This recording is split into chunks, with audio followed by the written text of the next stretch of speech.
Welcome to 100 TV. రీసెంట్గా కుషాయిగూడలో జరిగినటువంటి దారుణమైన ఘటన, సొంత కొడుకే తండ్రిని పొడిచి చంపిన ఘటన రీసెంట్గా వైరల్ అవుతుంది. సో దానికి సంబంధించి మనతో మాట్లాడడానికి బహుముఖ ప్రజ్ఞాశాలి స్పిరిచువల్ మెంటర్ సాయికర్ణం గారు ఉన్నారు. అమ్మతో మాట్లాడదాం. నమస్తే అమ్మ. నమస్కారం. రీసెంట్గా కుషాయిగూడలో కన్న కొడుకే తండ్రిని పొడిచి చంపిన ఘటన ఉదంతం బయటకు వచ్చింది. సో దాన్ని మనం ఎలా చూడాలి, అసలు ఏమై ఉంటుంది, సందర్భం ఏంటి? ఈ నగరానికి ఏమైంది? గత కొన్ని సంవత్సరాలుగా భాగ్యనగరం అభాగ్యనగరంగా, అఘాయిత్యాల నగరంగా మారడానికి కారణాలు ఏమిటి? మనుషుల్లో ఈ విపరీత ధోరణులు ఎందుకు పెరిగిపోతున్నాయి? ఈ బ్యాడ్ హ్యాబిట్స్, ఈ స్వార్థ స్వప్రయోజనాలు మానవుల్లో ఎందుకు మితిమీరిపోతున్నాయి అనేది ఆలోచించవలసింది. దానికి తగు క్రమశిక్షణ చర్యలు తీసుకోవలసింది చట్టము, న్యాయము, ప్రభుత్వాలు. వాళ్ళ బాధ్యతని వాళ్ళు కొరడా జులిపించినట్టుగా చేపడితే మనుషుల్లో కొంత కాకపోతే కొంతైనా భయభక్తులు వస్తాయి అని నా అభిప్రాయం అండి.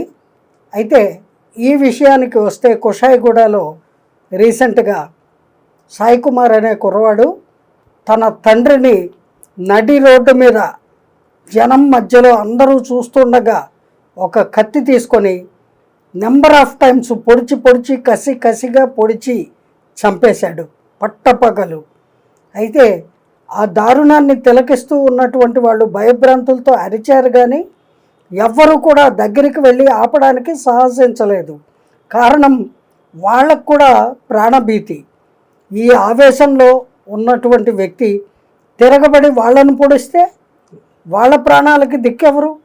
ఆ భయంతో అందరూ దూరంగా ఉండి అరవడమే తప్ప ఏమీ చేయలేకపోయారు.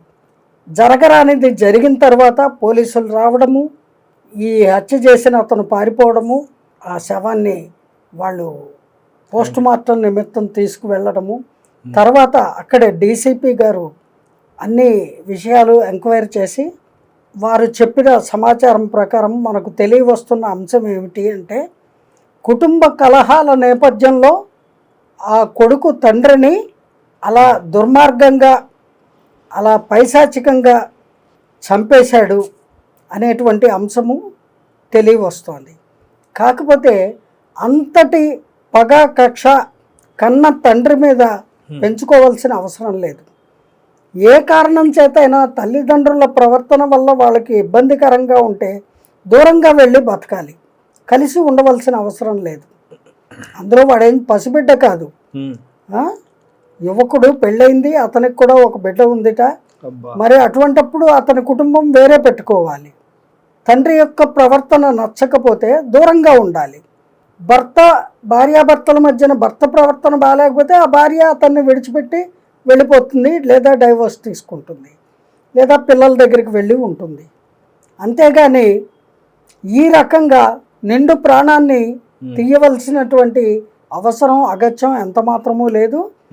అటువంటి ఇబ్బందులు ఏమన్నా ఉంటే పోలీసులకి ఫిర్యాదు చేస్తే వాళ్ళు కస్టడీలో తీసుకొని అతనిని ఏ విధంగా శిక్షించాలో, ఏ విధంగా దారికి తీసుకురావాలో వాళ్ళు చూసుకుంటారు.